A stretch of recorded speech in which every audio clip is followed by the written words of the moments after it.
All right. So welcome everybody. Thank you so much for applying to be a reviewer and for being a reviewer. We're really happy to have you here. Uh, we were not able to do this for a good year or so as we worked out the contract and SLA details to make those better for the folks who do things like signatures and stuff like that. But we are back for 2025 and 2026. So yeah, as usual, please do unmute your microphone when you want to speak. Please do mute it when you're not speaking. That way we're not picking up folks who pop into your office and are like, hey, you'll never believe what just happened in the quad. Yeah, we don't need that part of it. And yeah, it is September 5th. And for those of you who are watching the recording, hello also. It's probably not September 5th for you. We're going to talk a bit about the grants, and that will include checking your knowledge. We'll do a walkthrough of our rubric, which is the way that our grant applications are evaluated. Then we'll go through the review form, and we'll talk a little bit about how contracts work, how invoices work. It is a lot of this happens at your institution, but there are things you need to know to get all of this started. All right, so let's start with introductions. What I'm going to do is change the view here a little bit. Nope, I can't. Never mind. All right, we'll just go in the order that I see folks, starting with Nikita. So go right ahead and introduce yourself to the group. All right, hey everybody. I am Nikita Afaha, and I am the program manager for Affordable Learning Georgia and work under Jeff. So I support mostly the Affordable Learning Georgia program related to the network of champions that we have across the USG. And you'll find that Jeff handles a lot of the more administrative things, such as the peer review processes. You've been dealing with him directly. But I'm still definitely a good resource and on the team with you. All right, Lisa, how about you? Sure. Hello, my name is Lisa McNeil. I work at the College of Coastal Georgia. I wear a couple of hats here. I am the Director of E-Learning, the D2L Administrator, and I also teach online. So small college, you wear lots of hats. Happy to be here. Oh yeah. Katie, you're next.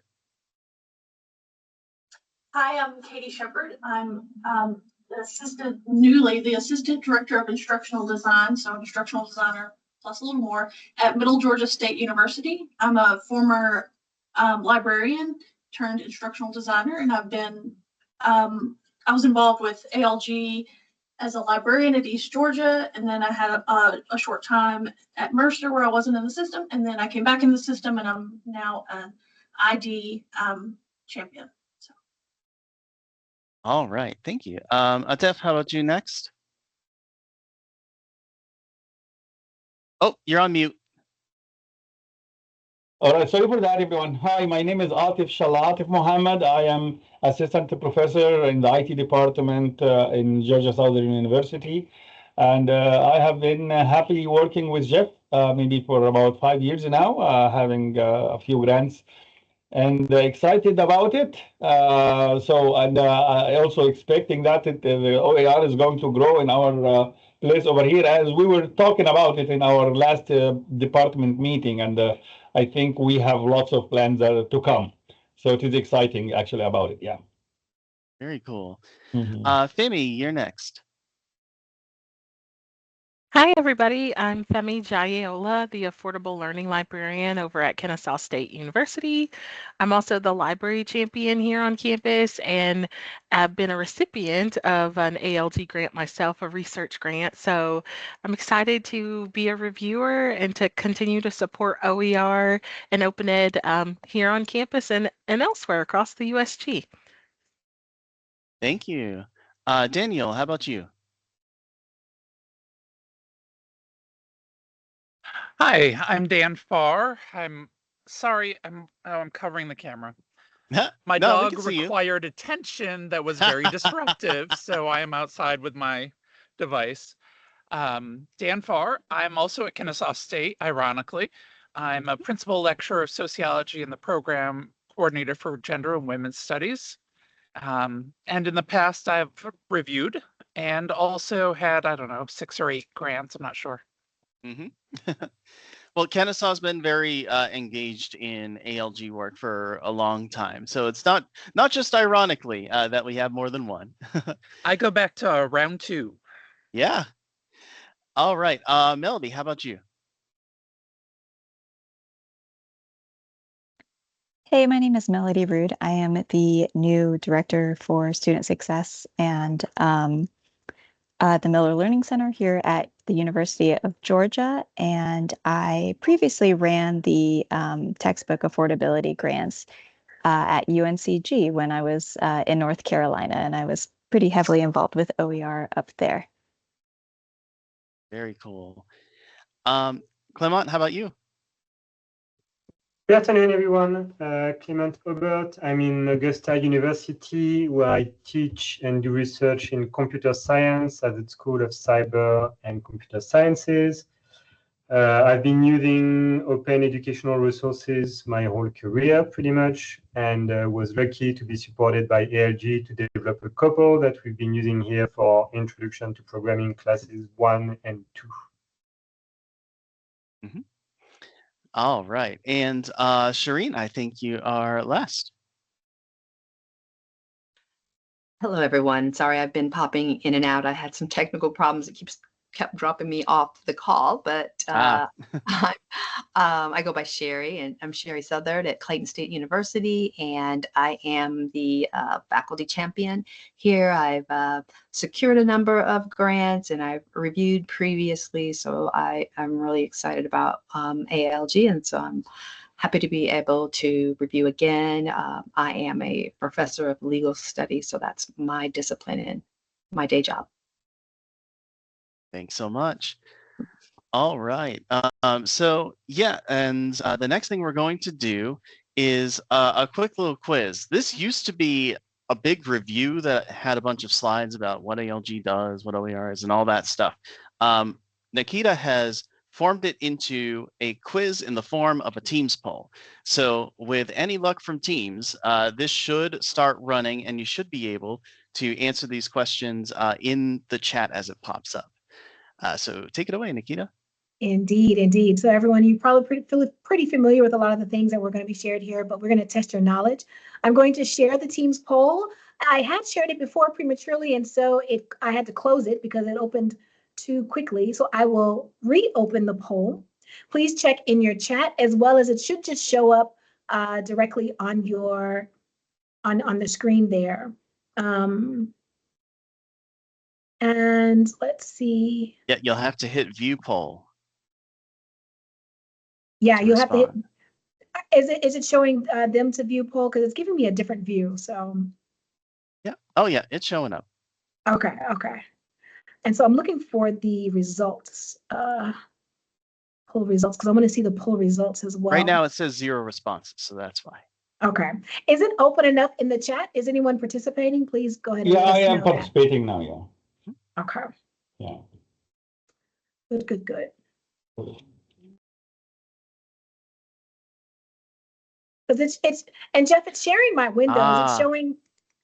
So you know what? It's having everyone complete all of the questions. Which is fine. Oh, before they get to the results. Understood. Yeah. So there are 5 questions.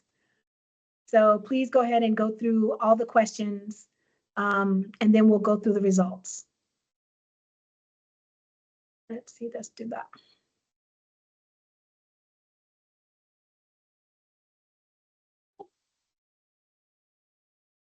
Okay. All right, we'll just give you a few minutes more. Looks like I've got about 4 responses to question 1. So I'll wait a little bit longer. 5 responses. Good, good, good. Please do try to participate. And because honestly, if we need to address any gaps, we will do that. So try and do that. So I'll just give it just a minute more.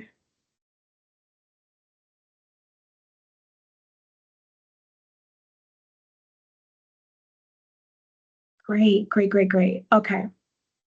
Yep, I think we're about full on the capacity there. Great, great, great. All right, so I'm gonna go ahead and show the responses. We can see them already. You In can? the live. Great. Yep. Okay, good, because it's in live. Okay, my view was just a little different. So I just wanted to just double check. Okay, all right. So for question number 1 there, so ALG grants helping faculty, checking all that apply, and so we have some that have checked, adapting and creating OER is what ALG grants help faculty do. We have some that believe that adopting library resources is the case, as well as revising open textbooks. Guess what? The answer is all apply. ALG grants help faculty to do not only adopt or adapt and create OER materials, but also by adopting library resources and revising open textbooks, because library resources, while they aren't free, like through tuition, they are low cost and free to the student. And so ALG grants do indeed help with faculty by helping them adopt those resources as well. So in case you didn't know, now you do. It's not just OERs, ALG addresses a little bit more. And so our next question. So affordable materials grants mainly pay for, yes, you guys got it right, faculty time to use or create low cost or free resources. You didn't get tripped up by the student textbooks. We're not here to pay for student textbooks or for library events, although we do love librarians, but just to, again, give faculty money to help with their time for transforming or improving their courses. And you can see mainly in here because this also involves professional staff, and it also involves students sometimes as student assistants. Indeed. Yeah. All right, so the next question, number 3, let's see. Checking all the apply ALG grants supporting which type of resources? OER, of course, everyone is familiar with that, and low cost and no cost materials. Indeed, you guys are very familiar with that. But surprise, surprise, library resources are indeed in that group. Again, because it's free to the student, and library resources can be included in the grants that ALG supports in the transformation of these courses. All right. And number 4 there, checking all that apply. What is the key benefit of using OER? We have, of course, to reduce student costs. It's definitely a key benefit. And some of you are thinking that it allows instructors to modify content and support accessibility for all students. All of these are key benefits of using OER. We know that some of our peer reviewers, this may be your multiple time peer reviewing, and some of you may have reviewed grants before, but not necessarily specifically for open education. So we just wanted to kind of throw this in there to help you understand that open education OER, which is some of the grants you're going to be reviewing in our team, actually does have these benefits, all of them, to allow instructors to modify content as well as supporting accessibility for all students. Now, there are lots of other key benefits to OER, but these are some of the key ones we wanted to bring up today. Not bad, guys, not bad. And finally, faculty need lots of time to adapt their OER to the course, including course redesign and accessibility adjustments. This is 100% true, and that's one of the reasons why ALG grants are in existence, is because to support faculty's time in their salary and taking time away from their jobs to do this work.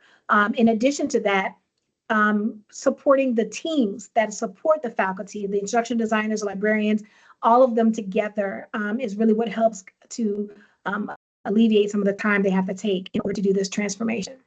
So you guys are pretty knowledgeable, but I think Jeff has a few more things he might want to share about ALG and open education. So I will close that out. Yeah, and I'll say, like, time is definitely what we're covering here. And we're covering the ones that need the most time to do the most impactful projects. Sometimes faculty are able to do this very quickly, and that's cool. The easier that things are for people to repurpose, revise, the better that the OER environment is. I would say it's not there yet for just about everybody. I mean, if you're changing your resources in any course, it's going to take a lot of work.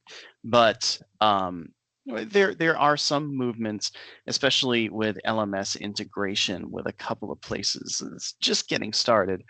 That may help in the future. Indeed. So I'm going to go and share this PowerPoint again. I should mention, though, that if you still Yes. see the poll on your screen, you have to physically, individually click the X to exit it out. Yep, or done. Otherwise, it'll stay there the whole entire presentation. Mm-hmm. All right, and it lets me resume. Very nice. Okay, so let's talk a little bit about the grants. First of all, if you're new to OER, I mean, most of you are not. You've seen OER, you've probably used them before, and they're not just free resources. We all know that. There's benefits beyond just the free nature of open educational resources. You have the permissions right up front to do more with these resources than just take them, copy them, and put them somewhere else. You're able to include your students in more relevant ways for their career paths, their prerequisites, their voices, their representation, that kind of stuff. You can change, and you can remix and revise and then share that out and say, here's a new way that we did this. And then others can go, hey, I'm over in Louisiana, that kind of works for me too. So then they go and they start creating a new revision too. This is all done through open licensing, through Creative Commons. It's not done through emailing an author and hoping they get back to you with permissions. Instead, they give it to you right up front. So you'll see a lot of these different licenses in here, but the one thing to keep in mind is that all of these are built off of attribution. The first building block in a Creative Commons license is this, if you see it on here, it's like the person icon, it says by. It's based on the idea that if you create something with an open educational resource, you attribute that open educational resource on your new work. So you're passing that along to the next person, and then the next person, and then the next person. So that not just so you're giving credit to someone, but also you're tracing back the history of it too. If anyone wants to go back to the first edition of the thing you've created, it's just to see if maybe there's a chapter that you left out because your students aren't taking that particular chapter for your course, but it's relevant for something you're teaching, well, they can go back to the original. That's really nice. And it also kind of allays some fears among folks who have created something and shared it out with the world, where someone would say, well, what if somebody made a bad version of it? Well, if they make a bad version of it, you have to attribute the original work. And if you go back to the original, your good version will be there. Past that, you can add some restrictions onto it. So you can say, yes, you can use this with attribution, but also, so there's SA or share alike.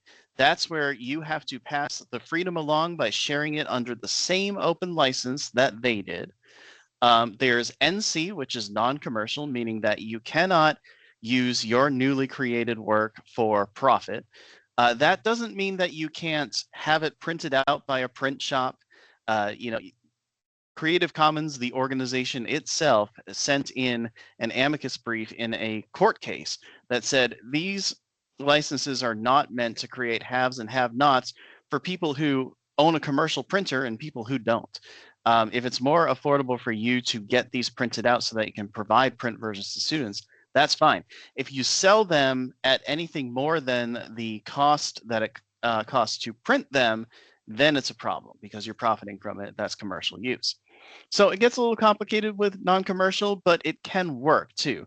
There are a few fields where if you've created something, you might be thinking, well, this textbook publisher over here has been taking open textbooks and repurposing them for their own use, and I don't want that on mine. You can put NC and say you can't use it for commercial use, and they can't use it for commercial use. So, okay, that's NC. The other one in here is ND, that equal sign in there. That means that you can only share this open work by reproducing it in exactly the same format that it's in. So you can change file formats. You can change a PDF to a Word document or something like that, but you can't change the wording. You can't remix it with another resource. You can't put your own things into it. It has to be exactly the same way that it was previously. That's great if you've created an open licensed song and you don't want it remixed because it's personal to you, or art, or a scientific work with some cancer research or something like that. But for educational purposes, ND is not what you would want to use. So if somebody's going to be using an open textbook, they say, we're going to use this thing, and it's ND, and they say, we're going to revise it and remix it. They don't have the permissions to do that unless they are the authors of that text and they have the copyright to it, because ND means you cannot create any derivative works. So we suggest for creating open educational resources that you do not use that ND restriction. It's fine in other open contexts. It's not fine in education. And there are these other extreme ends of it. For example, it past the point of Creative Commons is not Creative Commons or all rights reserved. That's that red part in this diagram. And beyond what's covered by Creative Commons is public domain, meaning you don't have to do anything to create a derivative work with this. You don't even have to attribute the original. Just use it. I've thrown it out there for you. I've taken a great picture on the top of Stone Mountain, and I can see all the way to Atlanta and the skyline. I'm just sharing this picture out. You can use it for whatever. That's fine. But most of the time, people aren't sharing under public domain for open educational resources because they want that attribution. They want the history of that resource to get passed on to the next remixer. That makes things a lot more useful in educational context. All right. So grants, our affordable materials grants cover the time it takes to transform a course, not just for faculty, but also for professional staff who are helping with this, and also for students who are helping with this as well. We have 3 types of grants. The first one is the original one. Dan Farr said all the way back in round 2, he was a part of this. At the time, it was just called textbook transformation grants. So that's the first type, is transformation. You're replacing materials in your course that are expensive and required with no cost or low cost materials, and with OER, which are also no cost materials. And yeah, because no cost materials are a part of this, library resources are a part of this as well. Continuous improvement grants are all about OER. And the reason why is because if you are going to revise an educational resource, you have to have the permission to do so. That has to be an open resource that already exists. If you're going to create new resources and share them, under our grants, they have to be shared under an open license. So you are creating OER to share as well. So for transformation, OER, no cost and low cost materials. For continuous improvement, you are either revising OER or you are creating OER. Now, continuous improvement grants are a little bit smaller because you've already made the big change. The assumption here is that you want to improve things in your class, just like commercial textbook publishers will release a new edition maybe every 2 years and raise the price as a result. At least we would have a way for you to take some time to revise those materials and be compensated for that time. Research grants are new. We have a limited amount of funding for them, so they're a little bit more competitive, especially when a lot of people apply for them. But the idea is that if you do a transformation of your course materials, you have some course level data and you can share that course level data, but there's not much beyond that you can do unless you've got a lot of longitudinal data from a long time ago for exactly how you taught this course with the same instructors and all of that. Most of the time you don't have the time to go and do statistical analysis on that stuff, or you're not really looking at a big enough pool of information to answer a bigger question. Does teaching with this affect how students respond? Does it affect their attitude towards the instructor? Judy Grissett over at Georgia Southwestern did some research on this in the last decade and found that they thought their professor cared a bit more about them because they had this no-cost material. It was really cool stuff. that kind of thing where you're looking at a research question, not just looking at what happened after I did this grant project. Did we break it? No. Awesome. That kind of thing. If you're looking at questions about OER, the bigger ones, that's what you're trying to address with research. So the whole research grant application is based on the value of the topic that somebody's selected, the methods that they're using in order to explore that topic, and then their future plans to use those findings later on. So how does that all fit into the review process? Well, first of all, let me just make sure that you get the dates. I will be sending these out over and over again, of course, but reviews will begin on Tuesday, November 4th. The applications are due the night before, and that morning we do a lot of work over here. I've got an entire 6-page document of exactly what we have to do to go from here's an Excel spreadsheet full of everybody who applied and all of the files to we are sending out all of these for review. So that all happens Tuesday morning. Reviews are going to be due at the end of Tuesday, November 18th. So 2 weeks from then, the end of the day, I like to say midnight, but then that's AM and it gets all weird. So 11:59 technically. Round 29 is the spring round. Reviews will begin on March 24th of next year, and reviews will be due at the end of Tuesday, April 7th. Same exact thing as it was here, 2 weeks, end of the day. When you get the email for these reviews, you'll get a linked folder, which is a Google Drive folder. That'll have your assigned proposals for review. We've tried to move away from Google because we're not officially a Google shop here at the system office, but SharePoint keeps messing with things and saying that people don't have access. And the reason why is because we have our domain at usg.edu and y'all have different domains, augusta.edu, and you come in and they're like, well, you're not USG, and it's like, oh, yeah, okay, but I just shared it with them. Yeah, it's silly. So we've been using Google Drive instead. You'll also have a link to the rubrics and the RFP, and you'll have a link to the review form that you're going to be using to review all these applications.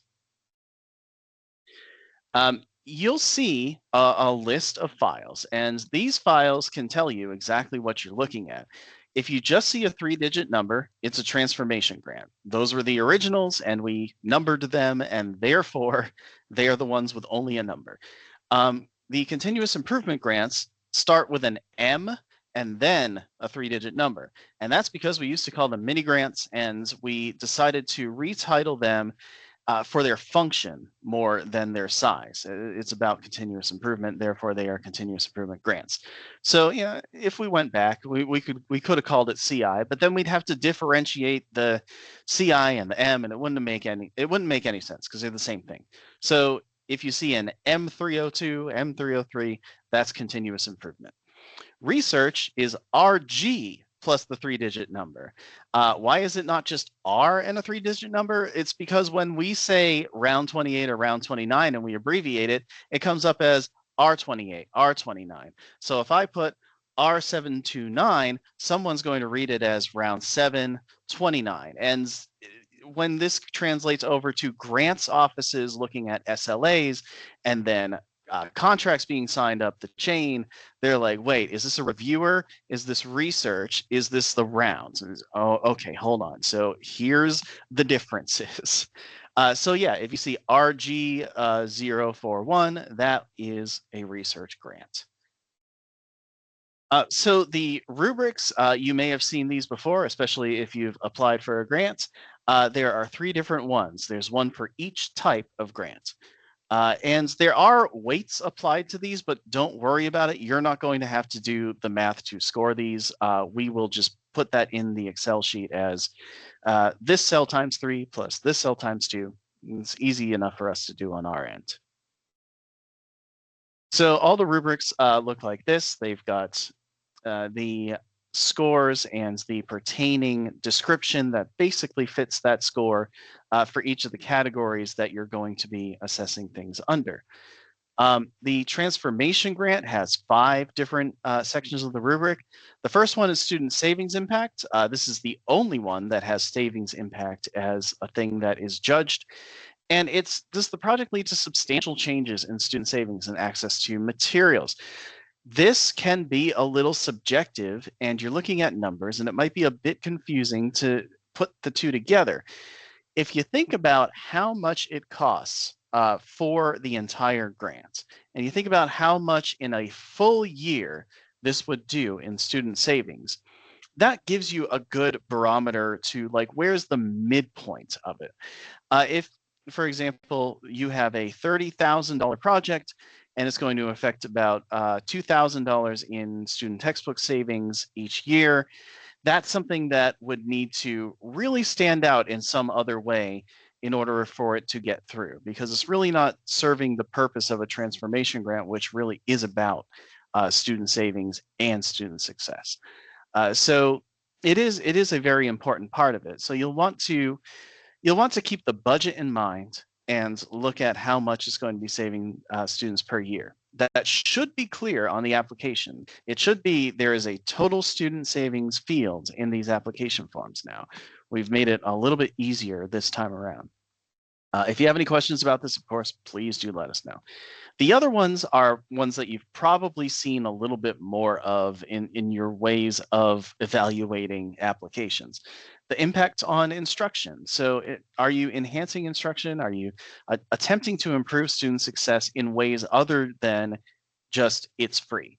Are there new techniques being used? Are there ways that students are being involved in the process? That kind of stuff can have a big instructional impact. Quantitative and qualitative measures. These are just the measures they're going to use to see how things go.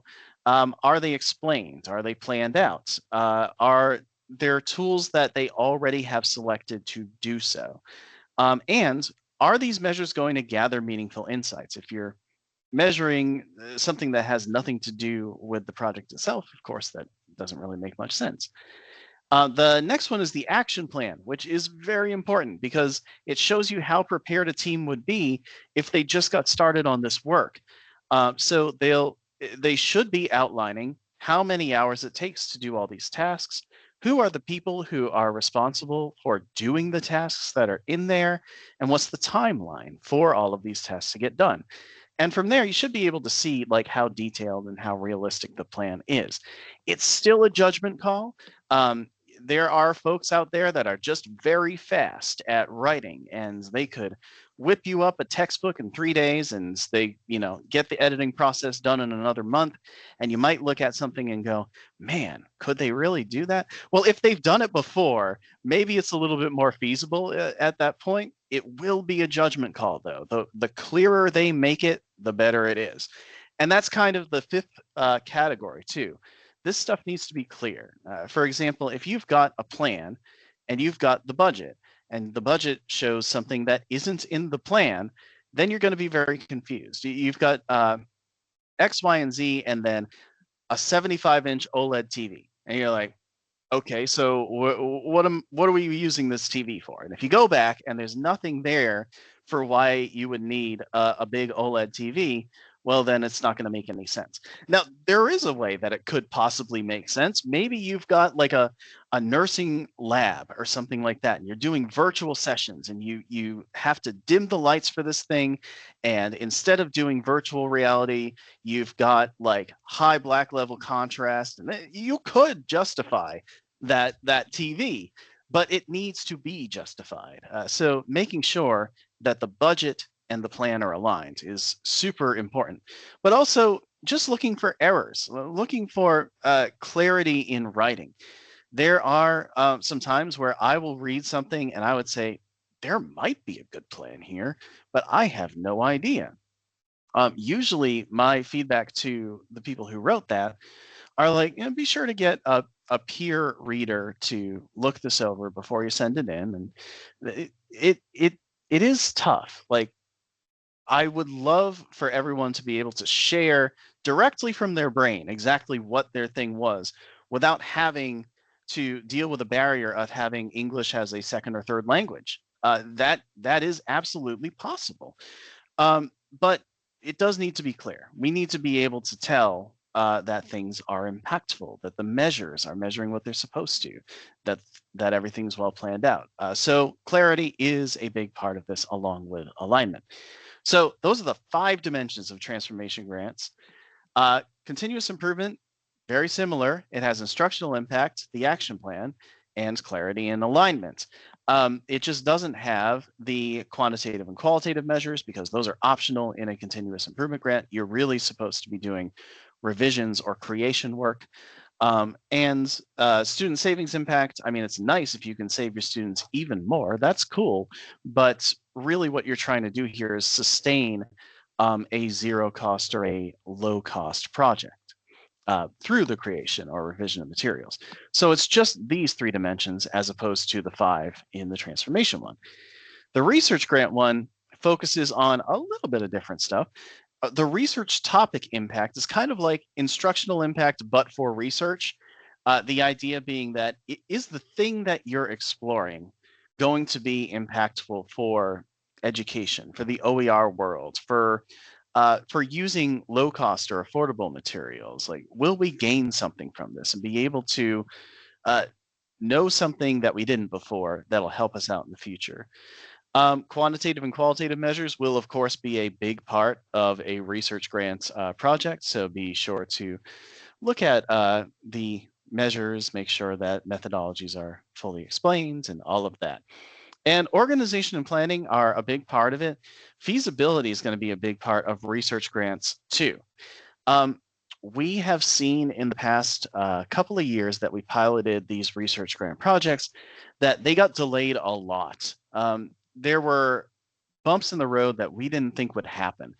And it's partially because folks who are involved in discipline-specific research, just like what we might have assumed too, they're like, well, I can do research on the teaching and learning stuff in my course too. I've done research in this field. Turns out educational research is a whole different can of worms sometimes than what you're used to with maybe scientific research. And because of that, when they're planning this out, they think they've got the timeline just fine. And then when they start having to deal with gathering data from research and policy analysis or something like that, and trying to anonymize student data to make sure that everybody's protected, like that's all new to folks. So first of all, we require that they collaborate with someone who's going to help with their research, not just a team of instructors who are going to do this on the side, but also we're focusing in our rubric on making sure that this is a feasible plan. Is the team prepared to get this work done? Is this a project that can be realistically completed by the team? We found that the ones that do collaborate with other folks do very well. I'm going to take you quickly through how this looks in the review form, because I think this will probably help you in understanding what this looks like. Let me quickly go here and share my window. There we go. All right, so you should see the peer review form. Here you're going to have the list of all of your names. I do not have the list of all your names right now. I just have a joking list right now. So I'm going to be Anita Coffee. The proposal number, so I'm going to select M324 because that's one of the ones that I have in my folder. And we check to make sure that you did click the right proposal number by putting in the applicant's name. So this is just going to be tests here, but it would be whoever the applicant is, you put their name in here so that if I look at an application and it just seems like nothing lines up, we can look at the applicant's name, look at the proposal and be like, is this really the right one? And if it's not numbered right, then we can change the number and be like, okay, this is a review for this other one. So then we hit next. And you can see here that because I selected one that started with M, it goes right to the continuous improvement grant review. If you selected one that's just a number, it would go to transformation grant. If you selected RG, it would go to research grants. This is just part of how we're scripting this form. Now, the other thing is that we've put the rubric, thanks to Nikita's idea. This was all Nikita's work. I was ready to just have people have their rubric on the side somewhere, but this makes so much more sense.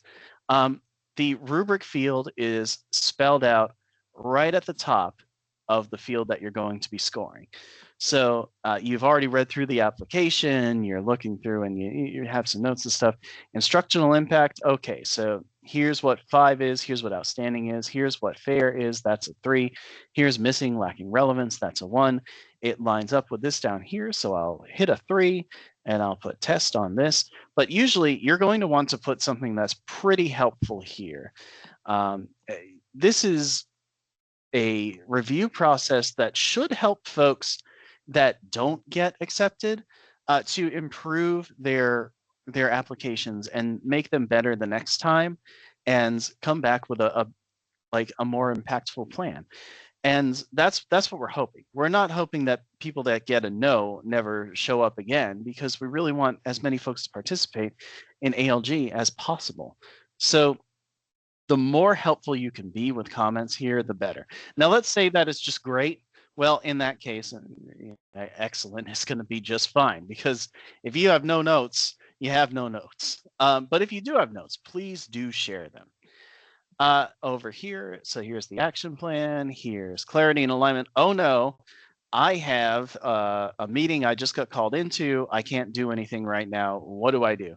I hit save and continue later up in the top right. And what's going to happen here is, okay, well, it says, looks like you haven't cleared all the validations. All right, so clear responses and proceed or take me back to the form. Well, okay, so it has to go by page. So I'll say 3 here and hit next, and then it'll go to the next thing. But if you need to save it, then it will save at least this first page. And what it'll do is it'll send you an email. It'll say you have saved this for later, and it'll let you click on that form and go back, and you'll be able to do it from there. It won't save per page, unfortunately, but it will at least save this part to get you started the next time that you come back. So that is the peer review form. So if I'm Joe Mama and I do 757 and I say test, I go to next. It's going to send me to the transformation grant. That's going to have 5 different dimensions to it: clarity and alignment, action plan, etc. And then I hit next, and that one is all done. Same thing happens if I do a continuous improvement grant. And because now I've been explaining this too long, I am Anita Knapp. I am RG019, and test goes over to the research grant one. So it's a lot easier than it used to be. You had to select all of this, and kind of the form would kind of disregard some questions if it wasn't that way, but it was still a little clunky. This time around, we're really sending you to the page for that particular grant.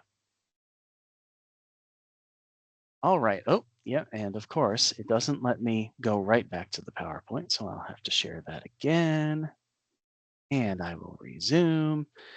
Okay, does anybody have any questions about the review process, the way in which you do these reviews, before we move on to what happens after that? Yes, Jeff. I just noticed that you were selecting the score that you gave for something, and then it was, I think you just said great, choose 5, and then you wrote excellent down there. So what are we expected to write, the details? Are we really expected to write lots of details in these forms when we just have this comment, or just write something minor like you just did now? So the minor thing that I did is, like, if it's just really good and you have absolutely nothing to share, you can just say that it's really good. Most of the time I'll do the same thing when something's just great and I don't have any notes for it. But if there's anything that can help them improve their applications, please do put it in there. Have at least a couple of sentences if you've got anything to share. Applications assigned to review, we usually do 10 to 11 per person maximum. If there's any more than that, we've got to add reviewers, or I'll wind up having to do some of the review work at that point. We usually do not go over having to do that many, 150 different reviews in total. What we used to do is have 10 reviewers, and then if we needed an extra 5, we could bring them in as reserve reviewers. Now we are just bringing in 15 reviewers. We are distributing it however it goes, because we really do not want to start making new agreements right before the deadline happens, and then people get really tripped up after that. So yeah, it should actually be a little bit less than usual. But yeah, I imagine about 10 to 11. Awesome.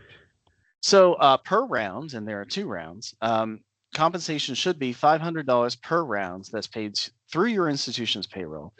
That's through a service level agreement that is for the whole year. So that's 2 rounds. And that is after an invoice is sent to us to say, hey, you need to pay us. That invoice comes from the institution.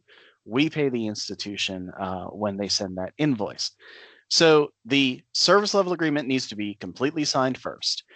When you have it completely signed, you have something called a purchase order number. When they have that number, they can send an invoice on the purchase order, and that's great. So the invoice is second. We can make that payment through accounts payable. They can, not me. Once that invoice comes in and is processed by accounts payable at that point. We cover something called FICA Med, which is an employer's tax cost for paying the $500. We are not paying anything past that point. That would vary per person a lot. It would be absolute chaos. So the $500 goes towards it. Your institution will withhold things like taxes and any standard withholdings. But the good thing about this is that this isn't a direct stipend that you would need to fill out a 1099 for either. In fact, we really can't even do that, as I've talked to the business office about.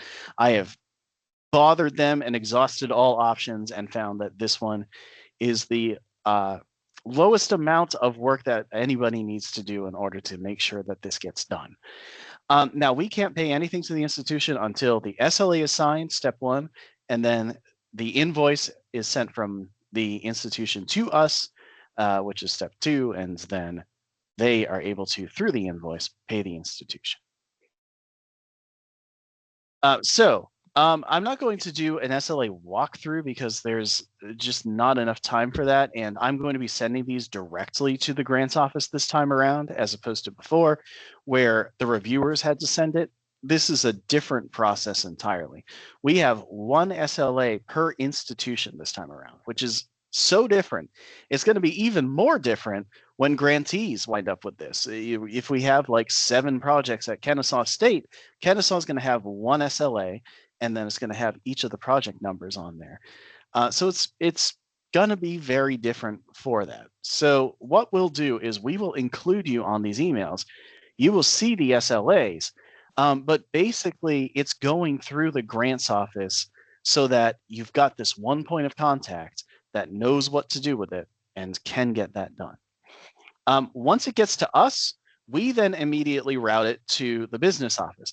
The business office then processes it in their system. I really wish that we just all throughout our institutions and the system office shared one system, but no, so we don't. They will then process their thing. They'll do what they call encumbering funds, which means getting those funds set aside for you. Then they route it, because this is a preliminary encumbrance, they will route it to legal services and contracts. Legal services will look at it and say, okay, this is a good document that can be signed. Then it goes and gets sent to the signatory. So then it gets USG signatures past that point, so long as they read it through and say, okay, this is good, and they send it back to us. So this is a process, and it's a process that I do not have a lot of transparent views into. I send it over to our admin, Dina Anderson, who's wonderful. She sends it over to the business office. The business office people are great. They've been there forever. They've been doing what they do for a very long time. And then it goes to legal, and then it goes to the signatories. And sometimes things get stopped somewhere, and we don't know where, and we don't know why. So if anything happens where the institution sends something back to us, either an invoice or an SLA, and within a month, nothing has happened on our side, then you want to check in on that and see what's going on. Sometimes it's as simple as legal services had a question, they asked somebody else on their team, that person didn't get the email, they went to sleep, the day moved on, and now it's in no man's land. And not that I'm saying legal services would do that. This is just a hypothetical. I actually love the person who I work with in legal services. They're great. But just in case some email snafu like that happens, do make sure to check in within about a month. If it's a week and nothing's happened, that's kind of usual. There's a queue and everything's going in the order in which it's received. So it does take a while, but it should take about within a month to get there. All right, so frequently asked questions first. Do you need a dual employment agreement? No, you are not an employee of the system office separate from being an employee of the University System of Georgia because you work for your institution by being a reviewer. A dual appointment agreement should not apply. Now, institutional policies can really differ on this, and if we need to, we can work with folks on the dual appointment agreement, but usually that's not the case. Are these double-blind reviews? No. If we just redacted the institution's name and the applicant's name, there would still be so much that points to exactly where they are, who they are, and what they do. We could block out every instance of Georgia State University, block out every instance of someone who works in public policy. But at some point, the Andrew Young School is going to pop up, and you're going to know that that's School of Public Policy. And if you've got the dean over there, then they know who it is. And it's like, okay, well, this is not double blind anyway. Now, we could take an extra month or so to try to redact all of these and make it that way. But that doesn't, it really doesn't pan out to anything that winds up being extra fairness in this case. We make sure that you're not reviewing anything from your own institution. Past that point, we are still sharing out how the proposal looks as it is. How long should your responses be? Provide helpful feedback if you've got it. If it's just amazing, and you don't have much to say, you don't have to be like, this is such a great proposal. I was blown away by how great this proposal was. It was awesome. You do like the 3-sentence minimum in a discussion board thing. Don't do that. But if you're like, hey, this is a 2, here's what's missing, and here's how you could make it a lot better, that's totally fine. Imagine that you're getting your feedback back from reviewer 1, reviewer 2. It's always reviewer 2, right? What would you want to hear from them in order to improve your stuff and make it better for the next time? That's the kind of thing that they should hear. What will the applicant see? So your name is anonymized. It's reviewer 1, reviewer 2. Your scores and your comments will be shared. If you have administrator only comments, people didn't use that fields that we used to have in it that often. Send them directly to us through email so that if we need to answer a question, we can answer it quickly. If we just need to know something, we've got it on file. Now, what happens after the reviews are done? We will send an official email to you and your grants offices saying, you've completed these reviews on time. Thank you. This should be the trigger for the institution to invoice us for that round. If that does not happen, please let us know. Please reach out to your grants or business office first to make sure that they have been properly reached out to first. So that we can get that invoice from the institution and therefore you can be compensated. Administrative reviews happen after peer reviews. That's me and that's Nikita. We are checking to make sure that everything fits the guidelines, everything's accurate, everything's impactful. We might ask some clarifications for applicants. We also run this by our executive director, the whole final slate. She can look at all the applications if she feels like it. She can look at just the numbers if she feels like it too. We run that then by the chief academic officer, Kostas Spirou. He might just get an overall view and say, that's totally fine. He might go and read the applications.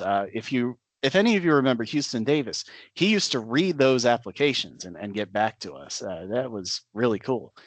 And yeah, we might override a score if something was either misread, like, oh, you said that it was, this isn't saving much money because it's only saving $1,000 a year, and it's $100,000 a year. Something went wrong with the zeros when we were reading it. Okay, we could change that part. If they make some clarifications, like, oh, wait, we're not going to put this under an ND license. Sorry about that. We meant NC. Okay, good. Then that's clarified and we can override at that point too. Reminders. So the apply for a grant page on Affordable Learning Georgia's site is very helpful for this. It has all of the rubrics. It has all of the application forms. Keep the rubrics nearby just in case you need to go back and refer to them. And we will send the assigned proposals to your email and a link to the review form. You can save and continue. And of course, if you run up against anything that's confusing, send questions our way. No, I just went there. Okay, here we go. Just one quick last reminder about the dates. Tuesday, November 4th is when reviews begin for round 28.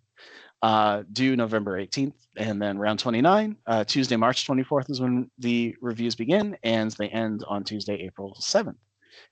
So thank you so much. Any questions before we go?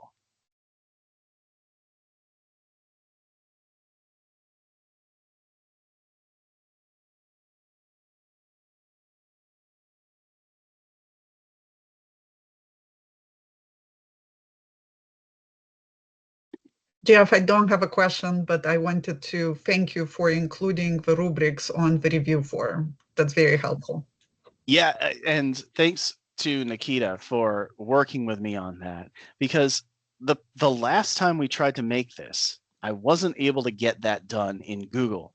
And as we moved it over to Zoho, she was just like, I still think we should have these the rubric, and we should have it per question. And I'm like, yeah, but I can't put it in the answers, because if I do that, then it's going to be 5 colon the blah, blah, blah. And when I start to work out scores in Excel, it's a bunch of text.